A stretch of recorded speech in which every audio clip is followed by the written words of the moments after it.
Aéroport Paris-Charles de Gaulle le 10 août 2019. Terminal 2e, les passagers de l'avion en provenance de Washington aux États-Unis vont débarquer. Depuis plusieurs heures déjà, Fanny, 24 ans, attend fébrilement l'arrivée de ce vol.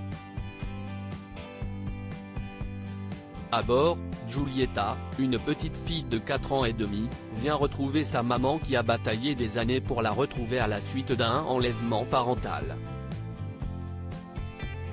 J'ai enfin aperçu ma puce, serrant la main de mon avocat Brian K.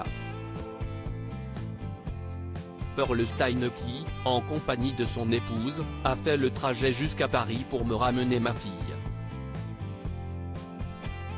La dernière fois que je l'avais quittée, Giulietta avait 10 mois.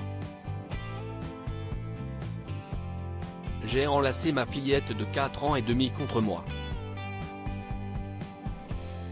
Puis j'ai éclaté en sanglots dans les bras de mon avocat. Sans lui, ce moment ne serait jamais arrivé. Fanny a bataillé sans relâche pour Giulietta, née le 13 février 2015 aux États-Unis. La relation de Fanny avec le père de sa fille n'a duré que 18 mois, rythmée de violences conjugales. J'avais 19 ans, j'étais jeune fille au père lorsque je l'ai rencontré. Nous nous sommes mariés et je suis tombée très vite enceinte.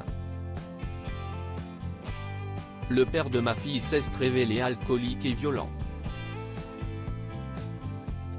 Il m'est arrivé d'avoir peur qu'il me tue. Un jour en me frappant, il a touché mon bébé. Ce fut le déclic, je l'ai quitté. J'ai appelé tous les avocats de l'État où vivait mon ex. Un seul m'a rappelé alors que le couple est installé au Mexique, pour se venger, l'ex-compagnon kidnappe Giulietta et la ramène aux États-Unis. Faute de visa en règle, Fanny ne peut le suivre pour récupérer son enfant. Coincée à la frontière, Fanny revient en France en décembre 2015, sans son bébé, restée aux États-Unis et trimballée au gré des errances d'un père alcoolique et délinquant. Mon ex me disait, je vais te la ramener, mais il me faut de l'argent pour prendre un hôtel et des billets d'avion. J'y ai cru. En tout, j'ai dû lui donner près de 8 000 €. Giulietta n'est jamais venue. La jeune femme contre-attaque et demande à l'ambassade de France à Washington une liste d'avocats américains basés dans le Maryland, État où vient de s'installer son ex. Elle les contacte tous. Un seul lui répondra, Brian K. Perlstein. Un cadre du barreau aux honoraires inaccessibles. Je lui ai expliqué mon cas au téléphone. Il m'a écouté avec attention. Touché par mes déboires, il a choisi de me représenter en tant que client pro bono, pour le bien public, si est à dire gratuitement, sans me faire payer ses honoraires. Sans lui, cet heureux dénouement aurait été impossible. Car Fanny doit aussi batailler contre l'administration Trump. En novembre 2016, Donald Trump, fraîchement élu, durcit les conditions d'obtention des visas. Résultat, mon visa a été systématiquement refusé. Le procès pour la garde de ma fille avait été reporté 3 fois, car il m'était impossible de me rendre aux audiences.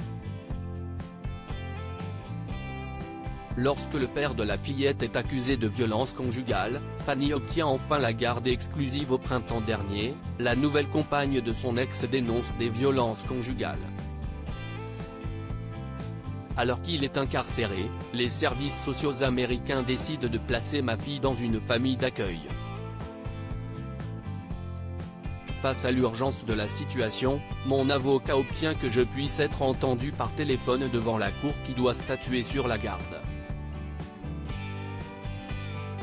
Lors de ce procès, qui a eu lieu fin juillet, la juge, sensible à mes arguments, m'a accordé la garde exclusive de ma fille. Pour le bien-être de Giulietta, mon avocat a enfin proposé d'accueillir mon enfant au sein de sa propre famille jusqu'à l'obtention de ses autorisations de sortie du territoire. Enfin, il s'est engagé à ramener lui-même ma fille auprès de moi en France. La juge convaincue a accepté cet arrangement rempli de bonté. 10 jours plus tard, Giulietta était à nouveau dans mes bras et pour longtemps.